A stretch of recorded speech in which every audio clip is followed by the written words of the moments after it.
साथियों, शाहू छत्रपति महाराज का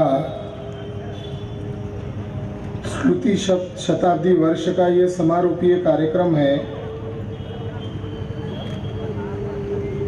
6 मई 2021 को इसका आरंभ हम लोगों ने किया।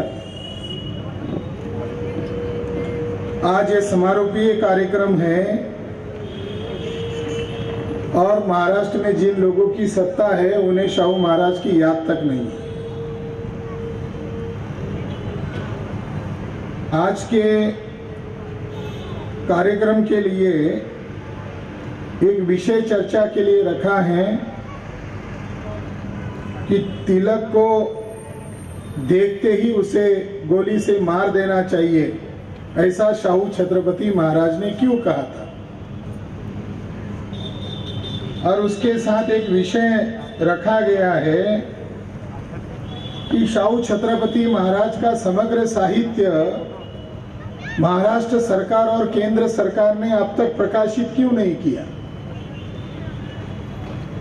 जब हम यहाँ आए तो अखबारों में खबर पढ़ने में आई कि 100 सेकंड जहां कहीं भी हो वहां रुक जाओ और शाहू महाराज को वहीं से श्रद्धांजलि दो, अभिवादन करो।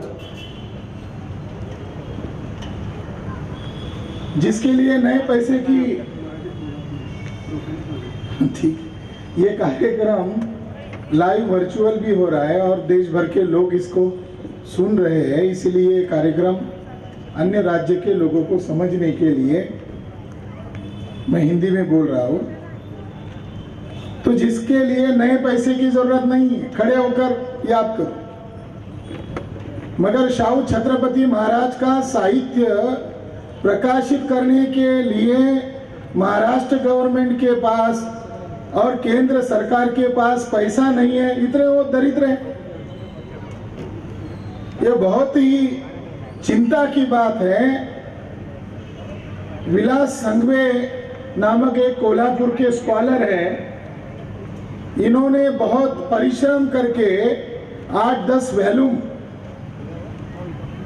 कोल्हापुर यूनिवर्सिटी से प्रकाशित किए, मगर उसका मूल्य कितना है केवल एकेडमिक क्षेत्र के लोगों तक। यहां पूरा भी कार्यालय है कोल्हापुर में। शाहू छत्रपति महाराज के जितने भी पुराने डॉक्यूमेंट्स हैं उसको शाहू दफ्तर कहा जाता है। वो सारा का सारा शाहू दफ्तर सरकार के पोजीशन में है, यहां पर है। मगर वो लिटरेचर को प्रकाशित नहीं किया जा रहा है। जब मैंने शाहू छत्रपति महाराज के ऊपर संशोधन करने के लिए यहां पर आया तो मुझे यहाँ के जो संभाजी महाराज, इनका सहारा लेना पड़ा। इन्होंने मुझे अभिवचन दिया कि अगर आप शाहू महाराज के ऊपर लिखते हो तो हम पूरा समर्थन करेंगे। मगर जब हम कार्यालय में गए तो बहुत घुमझाव करना पड़ा और कहा कि मंत्रालय से चिट्ठी लेकर आना पड़ेगा। यहाँ के संभाजी राजा को भी उन्होंने कोई महत्व नहीं दिया।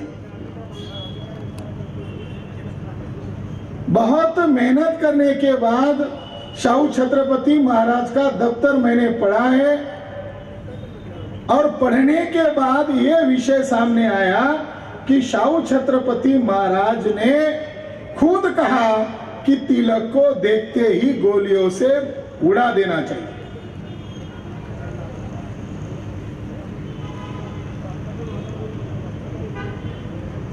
यहां पर 2 बड़े स्कॉलर हैं, एक का नाम है जयसिंहराव पवार, इन्हें एक ढंग से शाहू भक्त भी कहा जाता है, और दूसरे बड़े लेखक है रमेश जाधव।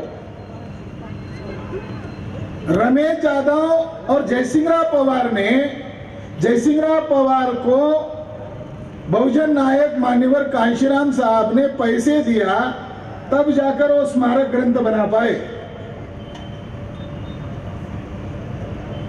मगर उसमें जो चरित्र लिखा उसमें उन्होंने लिखा कि शाहू महाराज और तिलक की दोस्ती थी। रमेश यादव ने भी चरित्र लिखा, उसमें भी लिखा कि शाहू महाराज और बाल गंगाधर तिलक की दोस्ती थी।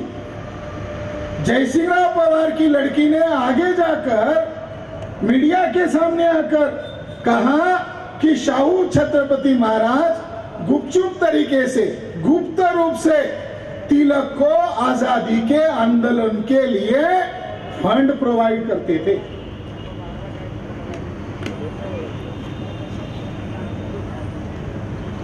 तो वो जो बातें उन्होंने लिखी, तो सवाल है उनको कैसे पता चला?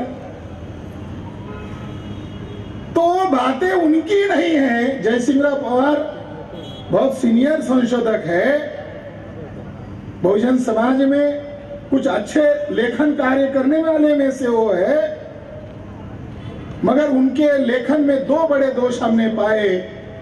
नंबर एक कि वो जो बात सच्चाई पर नहीं है उस बात को उन्होंने इतिहास के तौर पर प्रस्तुत किया। रियासतकार सरदेसाई, पुणे का ब्राह्मण, उसने रियासत नाम से अलग अलग वॉल्यूम लिखे। वो मर गया जब भीमा कोरेगांव को, उस जंग को 200 साल पूरे होने वाले थे, तो उसको रिप्रिंट करवाया। उसमें जयसिंहराव पवार ब्राह्मणों के साथ एक मेंबर थे और उसमें छत्रपति संभाजी महाराज का चरित्र हनन किया गया है। उस वॉल्यूम के वो संपादक है। ये उनका दूसरा दोष है। तो उनको ये जानकारी कहां से मिली? तो उनको जानकारी मिली धनंजय कीर के द्वारा और यदि फड़के के द्वारा। धनंजय कीर एक विचित्र आदमी है, भंडारी कम्युनिटी के थे, बैकवर्ड कास्ट के थे। पहला चरित्र लिखा बाल गंगाधर तिलक का, बाद में अलग अलग लोगों के चरित्र लिखे, सावरकर का लिखा, अंबेडकर का लिखा। तो उन्होंने जो हिंदू महासभा और आरएसएस का प्रभाव होने के कारण उन्होंने वो लाइन लिखी जो आरएसएस के लोगों ने बताई कि शाहू महाराज आजादी के आंदोलन में सहभागी थे। ये दिखाओ। यदि फड़के ने जो आतंकवादी ब्राह्मण थे, उन आतंकवादी ब्राह्मणों के ऊपर लिखा और उनको क्रांतिकारी घोषित किया। उसमें से एक ब्राह्मण दामू जोशी था जो बाल गंगाधर तिलक का शिष्य था और उसको 7 साल की जेल हुई थी। वो जेल से फरार हुआ था और कोल्हापुर से जेल से फरार हुआ था। वो शाहू महाराज को मारने के लिए तिलक के द्वारा सुपारी लेकर काम कर रहा था। साथियों, शाहू छत्रपति महाराज के बारे में धनंजय की और यदि फड़के ने जो गलत जो बातें लिखी, उन्हीं बातों का जयसिंहराव पवार और रमेश यादव ने प्रचार किया है। सच्चाई क्या है?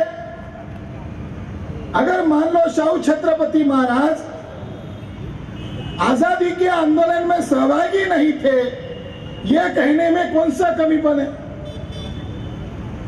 शाहू छत्रपति महाराज तथाकथित आजादी के आंदोलन में सहभागी नहीं थे, यह कहने में हमें कमीपन महसूस नहीं होता। शाहू छत्रपति महाराज ब्राह्मणों के आजादी के आंदोलन में सहभागी नहीं थे, बल्कि वो बहुजन लोगों को ब्राह्मणों के गुलामी से आजाद करने का आंदोलन चला रहे थे। यही पूरा भीलेख के कार्यालय में शाहू दफ्तर में एक खत मिला, जो खत लिखा है ब्रिटिश हेडक्वार्टर का अंग्रेज अफसर मिस्टर पीज। उसको उन्होंने लिखते हुए कहा कि डॉक्टर भीमराव रामजी अंबेडकर लंदन में पधार रहे हैं। वो मेरे दोस्त हैं। एक राजा होने के बावजूद महाराज कह रहे वो मेरे दोस्त है। आगे लिखा, जाति का उल्लेख करते हुए कहा वो अछूत कम्युनिटी के हैं और वो महार जाति के। शाहू महाराज जानते हैं कि महार लोगों ने 1818 में कौन सा युद्ध किया, तो अंग्रेजों को जल्दी समझ में आए, इसलिए लिख रहे वो अछूत समूह से है और जाति से महार है वो लंदन में इसलिए आ रहे हैं कि आप महानुभाव लोगों को, हम ब्राह्मणेतर लोग तिलक के होम रूल को साथ सहयोग क्यों नहीं देते हैं, यानी हम ब्राह्मणों के आजादी को समर्थन क्यों नहीं देते हैं, ये बताने के लिए हम सभी नॉन ब्राह्मण लोगों की तरफ से प्रतिनिधि के तौर पर डॉक्टर भीमराव रामजी अंबेडकर आपको बताने के लिए मैंने भेजा है। अगर हम लोगों ने होम रूल को यानी उनकी आजादी के आंदोलन को समर्थन दिया तो तिलक और ब्राह्मण लोग फिर से पेशवाई को हमारे ऊपर थोपेंगे और भविष्य में हमें नेचर भी नहीं बचा पाएगा। साथियों, शाहू छत्रपति महाराज तथाकथित आजादी के आंदोलन में सहभागी नहीं थे, बल्कि वो महात्मा ज्योतिराव फुले की विरासत को चला रहे थे। ये बताने के लिए कलेजा चाहिए, सिद्धांत चाहिए। शायद जयसिंहराव पवार, रमेश पवार ये कहने के लिए डर रहे। वो जो मुद्दा है शाहू महाराज ने किस संदर्भ में कहा, जिस तिलक की आज हम चर्चा कर रहे हैं उसी तिलक का सहारा लेकर राज ठाकरे ने कहा समाधि तिलक ने बनाई थी, उसी का वारिस कह रहे हैं, हमने नहीं बनाई। क्यों कह रहे हैं तिलक का वारिस हमने नहीं बनाई? क्योंकि बहुजन समाज में जागृति आ गई तो सोशल मीडिया में लोगों ने बताना शुरू किया समाधि के नाम पर जो तिलक ने पैसा इकट्ठा किया था वो फ्रॉड किया है, भ्रष्टाचार किया है। ये जब सामने आ गए तो तिलक के वारिस ने भी ज्यादा और ना निकल जाए इसलिए कहा तिलक ने समाधि नहीं बनाई। महात्मा ज्योतिराव फुले का मृत्यु होने के बाद 1893, 1894 में पूना और बॉम्बे में फसाद करवाया।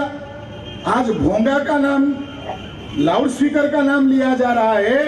तिलक ने केसरी में लिखा मस्जिदों के सामने बैंड बजाओ। जो आज आरएसएस के द्वारा किसी के द्वारा काम अमल किया जा रहा है, ये फसाद का प्लान तिलक के द्वारा अमल में लाया गया था। शाहू छत्रपति महाराज ने तिलक को ऐसा क्यों कहा, इसका एक खत हमें यहां पर मिला, कोल्हापुर में मिला। आपको बता दूं कि शाहू छत्रपति महाराज के इतने सारे रिकॉर्ड्स हैं, संभवतः लगभग 100 वॉल्यूम भर सकते हैं, इतना साहित्य शाहू छत्रपति महाराज का है। ना इसके लिए उनके वारिस आवाज उठा रहे, ना इसके लिए कोल्हापुर में अपने आप को शाहू भक्त कहने वाले लोग आवाज उठा रहे हैं। और जो महाराष्ट्र की सत्ता में बैठे हुए लोग हैं, उन्हें उनकी शताब्दी वर्ष की याद भी नहीं आ रही। साल था 1918, विश्व युद्ध का माहौल दुनिया में पनप रहा था। 1914 के दरमियान मंडाले से तिलक रिहा होकर आया था। तिलक के ऊपर चिरोल आयोग गठित किया गया था और चिरोल आयोग ने पूरे देश भर में तिलक के द्वारा फसाद हुए, तिलक के द्वारा बम का आयात भारत में लाया गया। भारत में बम बनाने का काम बाल गंगाधर तिलक ने किया। शाहू छत्रपति महाराज बाल गंगाधर को लोकमान्य नहीं कहते थे, लोकमान्य असली डॉक्टर बाबा साहब अंबेडकर है। शाहू छत्रपति महाराज ने डॉक्टर बाबा साहब अंबेडकर को लोकमान्य उपाधि दी, ये तिलक के अनुयायी ने चोरी कर ली। भारत में बम बनाने का काम तिलक के द्वारा किया गया तो शाहू महाराज ने कहा ये चितपावन ब्राह्मण आतंकवादी जमात है, ये जो पुना की ब्राह्मण है ये आतंकवादी जमात है और ये केवल मेरी संस्थान कोल्हापुर के लिए खतरा नहीं बनेंगे बल्कि आने वाले समय में पूरे देश के लिए खतरा बनेंगे। शाहू छत्रपति महाराज ने जिस जमात के बारे में ये कहा वही चितपावन ब्राह्मणों का देश के शासन व्यवस्था पर नियंत्रण हो गया है। 1918 साल चल रहा था, ब्रिटिश लोगों ने जो प्रभावी नेता थे, जो प्रभावी संगठन चला रहे थे, उनको बॉम्बे में वाइसराय की उपस्थिति में मीटिंग का आयोजन किया और ब्रिटिश लोग भी ये चाहते थे कि ब्राह्मण लोगों को भी बुलाया जाए, मगर ब्राह्मणों में जो बेचैन नेता कौन है, वो तिलक है, तो तिलक को भी निमंत्रण दिया और संस्थानिक राजा शाहू छत्रपति महाराज को भी निमंत्रण दिया।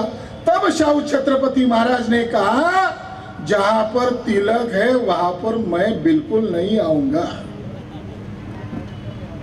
जहां पर तिलक है वहां पर मैं बिल्कुल नहीं आऊंगा, क्योंकि वो मेरा दुश्मन है और उस दुश्मन के साथ आप लोग कैसे बैठ सकते हो, जिसको आपने राजद्रोही कहा, जिसको आपने मंडाले के जेल में कहा, उसको बुलाना मतलब उसने जो उसके ऊपर जो आपने आरोप लगाया था उसको शुद्ध करने जैसा है।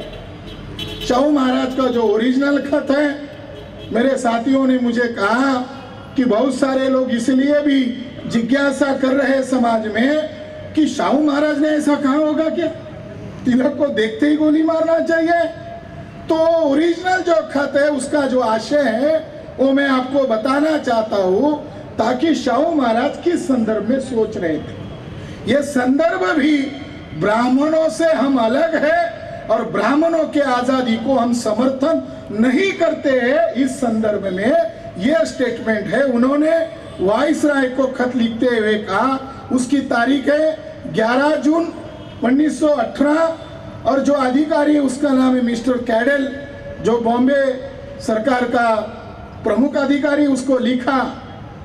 मराठी में उसका आशय है, टिळक व त्याच्या कंपूचे परिषदेमधील लाजिरवाणा व्यवहार तुम्ही अनुभवलेला आहे।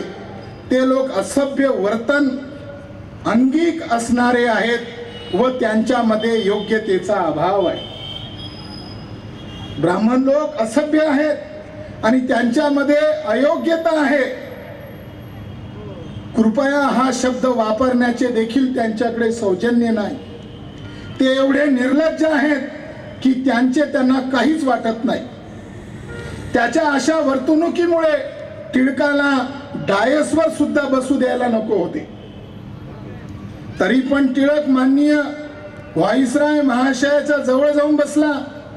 जवळ बसल्यानंतर शेजाऱ्याला कमीत कमी स्पर्श करायचा नसतो, परंतु टिळक इतका गचाळ व दूषित प्रवृत्तीचा आहे की त्याने महाशयांना स्पर्श करण्याचा दुष्ट गुन्हा केला।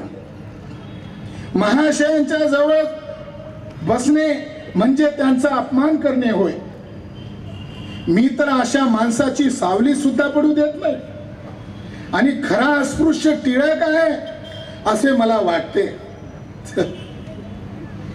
तो माझा व्यक्तिगत शत्रू आहे, त्यामुळे त्याचे वरील वर्णन कदाचित अतिशयोक्तीचे वाटू शकते, परंतु मी काही दशकापासून त्याला पाहत आहे आणि माझा असा पक्का विश्वास बसला आहे की जोपर्यंत तो आणि त्याच्या पार्टीला पाठबळ आहे तोपर्यंत दक्षिणेमध्ये शांतता नांदणार नाही। त्यांना एकच शिक्षण मिळाले आहे, ते म्हणजे वातावरण सतत कसे तापट ठेवायचे आणि चालू घडामोडींना वेगळे वळण द्यायचे। ते लोक या कलेमध्ये चांगलेच पटाईत आहेत। हेच लोक आहेत ज्यांनी वर्तमानपत्रामध्ये माझ्या विरोधात आरडाओरडा चालू केली आहे। त्यांचा प्रभाव कमी करण्यासाठी मी इतक्यात काही पावले उचलणे चालू केलेली आहेत। माझ्या राज्यातील काही महसूल शिक्षणासाठी बाजूला ठेवून सामान्य लोकांना उच्च शिक्षण देण्याचे कार्य मी चालू केलेले आहे आणि हेच कार्य त्यांना आवडत नाही। कुलकर्णी काढून त्याच्या जागी तलाठी नेमल्यामुळे खेड्यापाड्यामध्ये त्यांच्या प्रभुत्वाला मोठा हादरा बसलेला आहे। त्यामुळे त्यात काही आश्चर्य नाही की मी त्यांच्या डोळ्यात खुपत आहे। या लोकांबद्दल व्यक्तिगतरित्या आपणास बोलावे आणि त्यांनी परिषदेमध्ये जो गोंधळ मांडला ते तुम्हास मोकळा वेळ भेटल्यावर तुमची भेट घेऊन हे सर्व विस्तृतपणे तुम्हाला सांगेल। माझे नम्र मत आहे, कालच्या परिषदेमध्ये टिळक व त्याच्या पक्षाला मदतीसाठी बोलावून आपण त्याच्या मागील सर्व गुन्ह्यावर पांघरून घातलेले आहे, अशा माणसाला तर जागीच गोळ्या घालून ठार मारायला पाहिजे। शाहू छत्रपति महाराज ने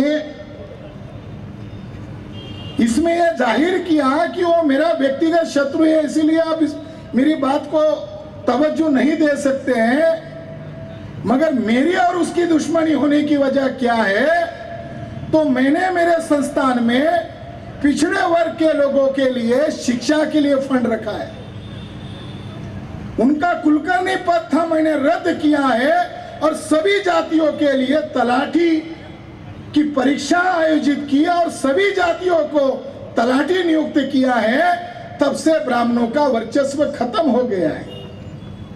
मेरी तो राय है कि तिलक को देखते ही गोलियों से उड़ा देना चाहिए। साथियों, इस विषय को इसी संदर्भ तक रखने के लिए नहीं रखा, उसके पीछे एक मकसद है। शाहू छत्रपति महाराज को जिंदगी में सबसे ज्यादा अगर किसी ब्राह्मण ने परेशान किया है, उस ब्राह्मण का नाम बाल गंगाधर तिलक है। शाहू महाराज अंतिम दिनों में उनके जो कायस्थ कारभारी थे, मंत्री थे, मरने के पहले उन्होंने उनसे वचन लिया कि ये ब्राह्मण लोग मेरे जीते जी ये धमकी देते थे। भोपटकर, जिसको बाबा साहब अंबेडकर बहुत ही तीखी शब्दों में आलोचना करते थे, बेलगांव का बेलवी, पुणे का नचिम केलकर, ये लोग मेरे बारे में अफवाहें फैलाते थे कि शाहू महाराज का हम काला चरित्र लिखने वाले हैं, हम उनका चरित्र हनन करने वाले हैं। तो शाहू छत्रपति महाराज ने कहा कि कोई नौजवान पकड़ो और मेरे जो खत हैं, मेरे जो डॉक्यूमेंट्स हैं, चाहे अंग्रेजों से लिखे या अंग्रेजों के मुझे आए हैं या जो मैंने फैसले किए हैं, ये सारा दफ्तर उस नौजवानों के सामने खुला कर दिया जाए। ये मेरे चरित्र के वास्तविक साधन है, इसको आधार बनाकर मेरा सही चरित्र आने वाली नस्लों को मालूम होना चाहिए। आपको जानकारी के लिए बताता हूं, शाहू छत्रपति महाराज के वकील के हाथ की फाइल पुणे के रेलवे स्टेशन से तिलक के गुंडों ने चुराई थी। शाहू छत्रपति के कुछ निजी रिकॉर्ड्स तिलक के गुंडों ने चुराए थे और शाहू छत्रपति महाराज को बदनाम करने के लिए ब्राह्मणों ने बहुत सारे षड्यंत्र किए। उस षड्यंत्र करने में नचिम केलकर, बाल गंगाधर तिलक और जिसको बहुत बड़ा कम्युनिस्ट नेता कहते हैं श्रीपाद अमृत डांगे, इन ब्राह्मणों ने मिलकर 17 मई 1921 को केसरी का अंक निकाला था और ये अंक हमने ज्यादा पैसा देकर केसरी कार्यालय से ले लिया। हमको लगा दुय्यम साधनों से हमारे पुरखों का इतिहास नहीं देखना चाहिए, ओरिजिनल साधनों से देखना चाहिए। इसके अंदर उनके जो निजी खत थे वो निजी खत पब्लिश कर दिए गए और लंबा एडिटोरियल लिखा जिसका शीर्षक था आमचे स्वराज्य द्रोही छत्रपति, यानी हमारे स्वराज्य द्रोही छत्रपति। शाहू महाराज ने कुछ अंग्रेज अफसरों को जो उनके दोस्त थे, जिसमें से उनको गुरु थे फ्रेजर, इनको अपनी दिल की बात लिखते हुए कहा, जो यही कोल्हापुर में यहाँ सरकारी दफ्तर में ये रिकॉर्ड पड़े हुए हैं, वहीं से पढ़कर हम हमारे लोगों को समझा रहे। क्या लिखा उन्होंने? केसरी के द्वारा, भोपटकर के अखबार के द्वारा, संदेश के द्वारा और ब्राह्मण लोगों ने कई अखबारों का निर्माण किया और वो लोग मेरी छवि समाज में खराब करना चाहते हैं। या तो मैं बॉम्बे में रहूंगा। शाहू छत्रपति महाराज जब बॉम्बे जाते थे सरकारी काम के लिए, मीटिंगों के लिए, वो इतने विजिलेंट थे कि अपनी जानकारी दुश्मन को पता न चले, इसके लिए खुद की 4 व्हीलर खुद चलाते थे। बॉम्बे के रास्तों में खुद की 4 व्हीलर खुद चलाते थे और जब उनकी पैर को जख्म हुई तो यहाँ सांगली में जाकर उन्होंने ट्रीटमेंट लिया तो जो धूल देने वाला इंजेक्शन नहीं लगाया, बल्कि 8-10 लोगों को पकड़ कर कहा कि आप मुझे इसी स्थिति में करो, कहीं मुझे ये लोग मार न दे। यानी अपनी जिंदगी के बारे में इतने सतर्क होते थे। उन्होंने लिखा, और ये के तिलक आतंकवादी कंपू के द्वारा, मेरी खुफिया एजेंसी के द्वारा ये मुझे पक्की जानकारी मिली है, जब मैं बॉम्बे में कार चला रहूंगा तब मेरे ऊपर अटैक करके मारने की बड़ी साजिश है। यहाँ उनकी लड़की की जब शादी थी तब उनको मारने की भी प्लानिंग हुई। बम सही समय पर नहीं आया मगर अटैक किया गया, और चालाकी से जिस बग्गी में वो बैठना चाहिए थे 11th आवर पर उस बग्गी में नहीं बैठे, इसलिए वो बग्गी तो पलट गई जिसमें कोई नहीं बैठा था, मगर शाहू छत्रपति महाराज, उनकी लड़की, उनका जमाई और उनके गुरु फ्रेजर की उसी जगह पर मौत होने वाली थी। शाहू छत्रपति महाराज अपने दुश्मन हमारे बारे में क्या सोचता है, इसलिए तोपखाने को तिलक को मिलने के लिए भेजा, और तोपखाने मिलने के लिए गया। साल 1920 था, तो शाहू छत्रपति महाराज ने कर्नल वुड हाउस को लिखा कि मैंने मेरा दुश्मन तिलक के पास प्रोफेसर तोपखाने को भेजा, और तोपखाने ने कहा, तिलक महाराज आपकी क्या राय है शाहू महाराज के ऊपर? तो तिलक ने तोपखाने को अपना मानकर अपना असली हृदय बताते हुए कहा, अगर शाहू महाराज शूद्र अति शूद्रों को जगाने का, उनको अधिकार देने का कार्य अगर नहीं छोड़ते हैं तो मैं उनकी हत्या करूंगा। और कैसे हत्या करूंगा? जैसा जैक्सन और रैंड की हत्या करवाई है उसी तर्ज पर मैं उनकी हत्या करवाऊंगा। शाहू छत्रपति महाराज को यह जानकारी मिल गई, तो उन्होंने मिस्टर वुड हाउस को लिखा कि मैंने तोपखाने के द्वारा उसको जवाब दिया है, मैं नामर्द की औलाद नहीं हूं, मेरे अंदर छत्रपति शिवाजी महाराज का खून दौड़ रहा है, मैं आमने सामने की लड़ाई में मरना पसंद करूंगा। शाहू छत्रपति महाराज को मारने के लिए तिलक ने 10 तरह के षड्यंत्र किए थे। समय अभाव के कारण मैं केवल उनका जिक्र कर रहा हूं। तिलक ने क्या क्या षड्यंत्र किए? नंबर 1, दुष्ट प्रचार करना। नंबर 2, चरित्र हनन करना। चरित्र हनन की हद वहां तक गई, जब वेदोक्त प्रकरण चल रहा था, 1903 साल है, और इसी कोल्हापुर के 3 ब्राह्मण महिलाओं ने ब्रिटिश हेडक्वार्टर, इधर बॉम्बे में नहीं भेजा, ब्रिटिश हेडक्वार्टर, वहां पर खत भेजे कि शाहू महाराज ने हमारे ऊपर बलात्कार किया है। जब शाहू महाराज छत्रपति शिवाजी महाराज की तरह ब्राह्मणों का वर्चस्व नकार रहे थे, वेदोक्त आंदोलन, ये ब्राह्मणों का वर्चस्व पैरों तले रगड़ने का कार्यक्रम था। तब ब्राह्मणों ने देखा इनके पास सारे सबूत है, राजोपाध्याय गलत है, तो तिलक ने यहाँ की ब्राह्मणों को लंदन में खत लिखने के लिए कहा, और शाहू महाराज ने गिड़गिड़ाई नहीं बल्कि उन्होंने लिखा ब्रिटिश अधिकारियों को, अब मेरी जीद है कि उन महिलाओं की भी जांच की जाए और मेरी भी इंक्वायरी की जाए। मैं देखना चाहता हूं इसके पीछे असली मास्टरमाइंड कौन है। मैं तो कहता हूं इसके पीछे बाल गंगाधर तिलक है। तो पहला उनका प्लान था कि यहां से संस्थानिक खत्म कर दिया जाए। वो संस्थानिक क्यों खत्म करना चाहते थे? पेशवाई खत्म हो गई, शिवशाही का जो अस्तित्व टिका था कोल्हापुर, वो भी खत्म करें। दूसरा प्लान उन्होंने क्या किया? उनके लड़की का चरित्र हनन किया। दूसरा और प्लान क्या किया? उनकी बहू का चरित्र हनन किया। उनकी जो महारानी है उसकी बदनामी किया।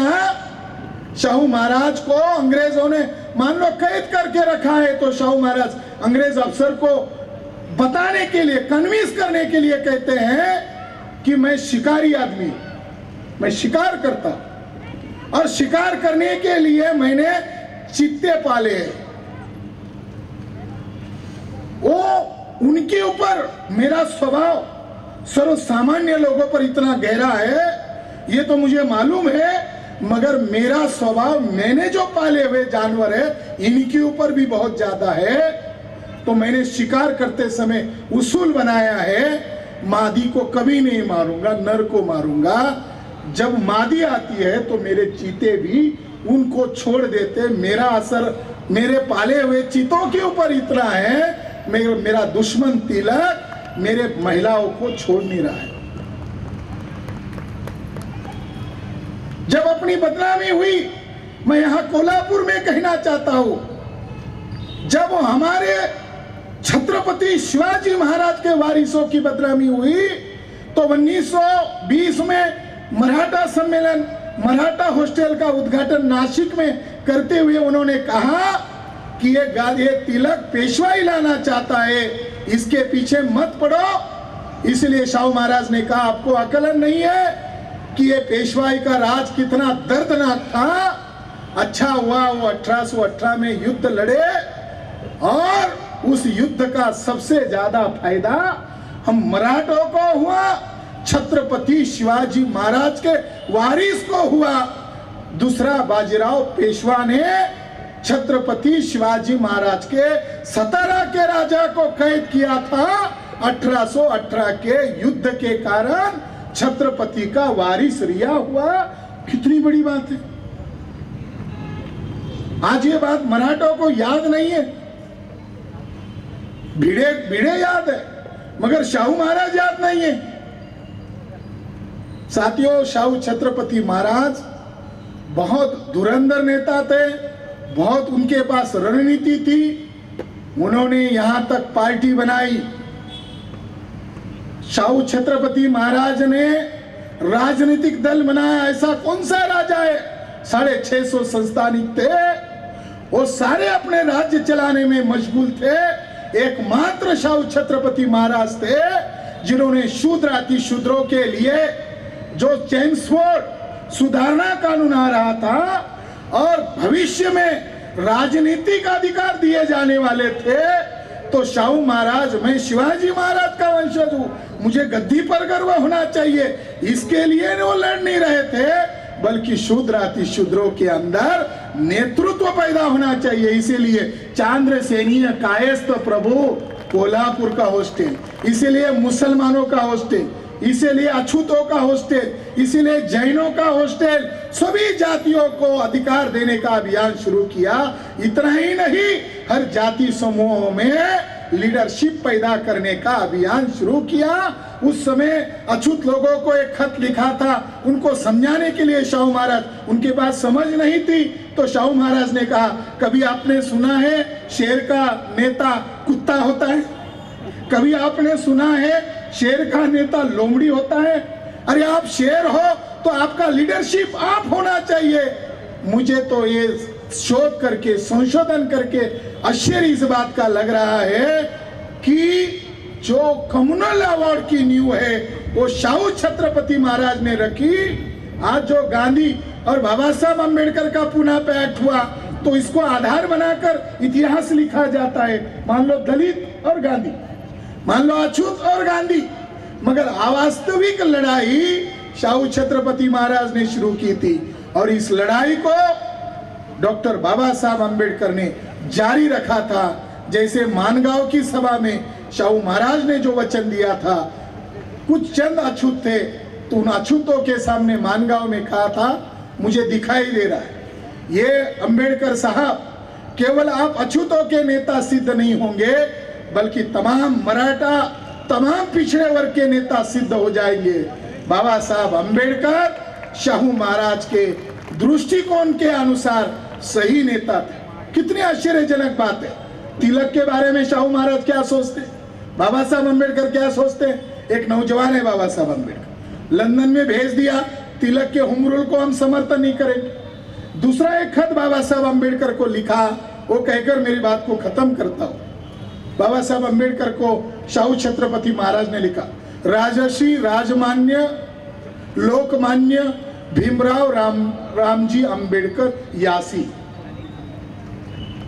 आपको मैं लंदन में इसलिए भी भेजा हूं, जो पहले उन्होंने डिस्कस नहीं किया, इसलिए भी मैंने आपको लंदन में भेजा है कि बाल गंगाधर तिलक ने एक निजी सभा में महार अछूत और मांग अछूत के बारे में कहा ये क्रिमिनल जातियां है।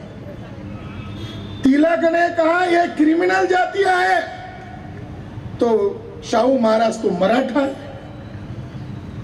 आज तो मराठा और शेड्यूल कास्ट के अंदर शासक जाति के लोग झगड़े लगाते हैं। अगर ये बात शाहू महाराज की मराठा को मालूम हो जाएगी, आपस का झगड़ा खत्म हो जाएगा, ब्राह्मण एट्रोसिटी की डिमांड करेगा। शाहू महाराज ने कहा लंदन के धरती पर पैर रखते ही आपको एक बड़ा काम करना है, बाल गंगाधर तिलक के ऊपर मुकदमा ठोक देना है, क्योंकि उसने अछूतों को गाली दिया, क्रिमिनल ट्राइब्स में रखा। हम धन्य हैं शाहू छत्रपति महाराज के, अंग्रेजों ने महार अछूत और मातंग अछूत को, चमार अछूतों को भी क्रिमिनल ट्राइब्स में डाला था। शाहू महाराज ने अंग्रेजों से लड़ झगड़ कर उनको उस क्रिमिनल ट्राइब्स के कैटेगरी से बाहर निकाला। अगर हमें बाहर नहीं निकाला होता, आज हमारी क्या स्थिति होती? जैसे वो रामूशी की बता रहे थे, जैसे वो बेरड़ की बता रहे थे, क्या स्थिति है? दूसरा आरोप लगाया कि तिलक ने सार्वजनिक पैसे का घोटाला किया है, 2 केस करो। बाबा साहब अम्बेडकर उधर से लिखते हैं, महाराज भारत की राजनीति में उथल पुथल आ रहा है, मैं मेरी अधूरी शिक्षा कम समय में पूरा कर कर भारत में लौटना चाहता हूं और मैं भारत की राजनीति में कूदना चाहता हूं। मुझे नहीं लगता कि हम तिलक के खिलाफ के मुकदमे जीत पाएंगे। शाहू महाराज जीत से लिखते हैं, आप मुकदमा हारो या जीतो ये मायने नहीं रखता है, दुनिया वालों ने सोचना चाहिए बाल गंगाधर तिलक के खिलाफ मुकदमा दर्ज करने वाला वो कौन सा नायक है, मैं आपको अंतरराष्ट्रीय लीडर के तौर पर देखना चाहता हूं।